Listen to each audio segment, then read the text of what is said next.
under here. What the gameplay needs to do is immerse you in the world, give you as many interesting actions to survive in this world and overcome obstacles. And obstacles could be infected, it could be other people, it could just be the environment, it could be rushing water, anything that could happen in this post-apocalyptic world. Are you clean? Yeah. But more than anything, it needs to put you in Ellie's shoes, that you're experiencing what Ellie's experiencing, making you feel what she feels. Because the more we do that, the more the emotional beats of the story work for us, and the more they work for us in this very unique way that only works in video games.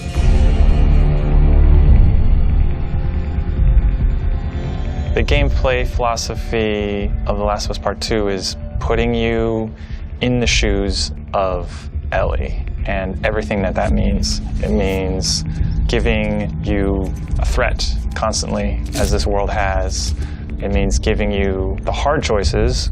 Because this game takes place in such a hostile universe and our characters are pushed to do really difficult things, we want to put you in alignment with those choices. We want you to understand how hard certain decisions were for these characters, because they're hard for you. I would say the overarching philosophy of how we approached designing the game mechanically is how can we take things to the next level.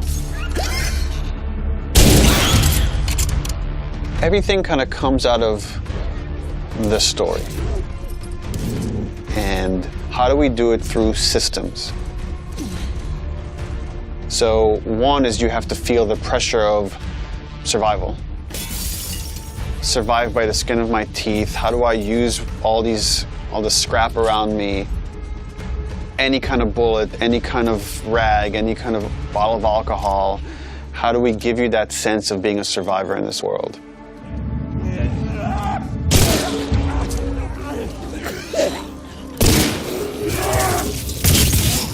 Ellie is very small compared to Joel and more nimble. How do we make you feel like you're not the strongest person in the room, but you still should be able to rise to the challenge and survive, you know, a fight with a bunch of people that are all bigger than you? So therefore it meant creating a character and systems and mechanics that allow you to be much more nimble. And that's where we added a jump button. Deal. In the first game we had a clamber button, but not really jumping. And here, Ellie can jump. The combat scenarios are much more vertical, where Ellie can use elevation to her advantage. Prone is a huge, huge one. Prone, obviously, it means to lay flat on the ground. Something so simple, again, something that in real life you'd be able to do. Letting the player have access to all their weapons, all the items, crafting, everything, while in that position. And it just creates so many more emergent things in gameplay. Now that we have this other state that the player could be in, which are very low to the ground, how else can we use this other than just hiding in vegetation? We're like, well, there's a lot of man-made things or different structures that have collapsed that allow just enough space for you to crawl under, which means that now, as enemies are looking for you, you can crawl under things and hide, and it's just one more way to assess your environment and use it to Ellie's advantage. Now, because you can hide under things, we made them smarter and gave them the ability to look under things. So while you might hide somewhere and be safe for a while, eventually they're going to start looking under stuff, and if you're hiding under a truck and they spot you, they're going to yank you out and then try to kill you.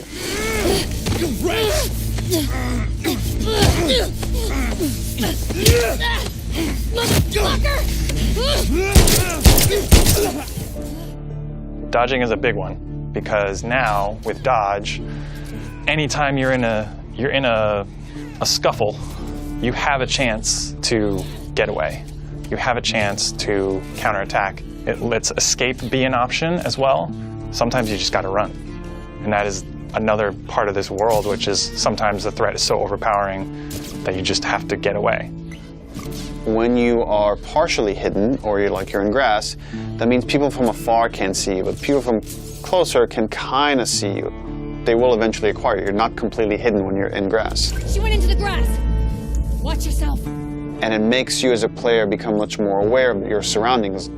Jump, prone, dodge, all these things feed into both exploration and combat because it lets us expand the space. The size of spaces can be bigger, the intricacy of spaces can be more complex, and it still works exactly as you would expect. So when it came to our level design, we really wanted to challenge ourselves to make a world that really felt like a real space as much as we possibly could and didn't feel like a series of combat encounters and exploration spaces and then combat encounters that felt like a hall of horrors or something, but something that really felt like a space that you could explore that seemed like a legitimate urban environment. And that pushed us to make our level design even more open than it was in the first game, which for us at the time was pretty open. In this game, we've gone so far in making the level design open that there are actually entire story moments, entire combat encounters, like full scripted sequences that you may completely miss.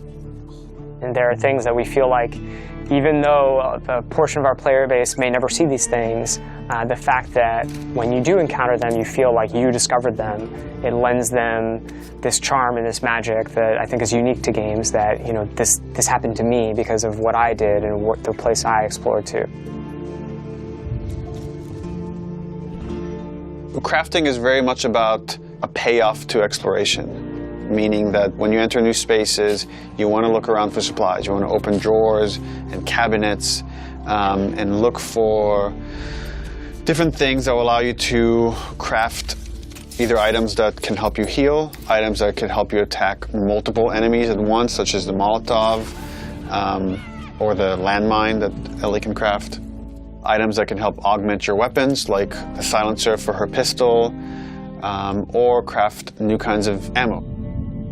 It also gives us tons of interesting gameplay choices and overlaps that you can do at any moment and on the fly.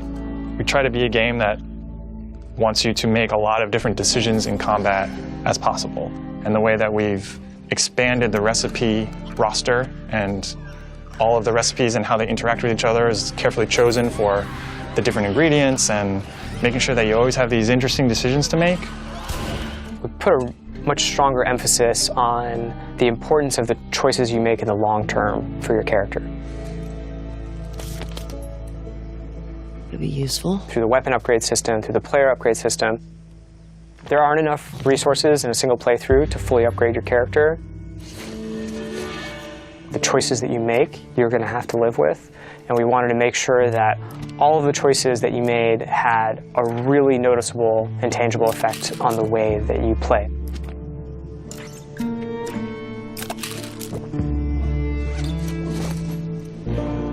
You feel a greater kinship with Ellie because you are living with decisions that you've already made. Like you are continuing this through line of her journey through this world, and the moment-to-moment gameplay is influenced by that in a way that we haven't before.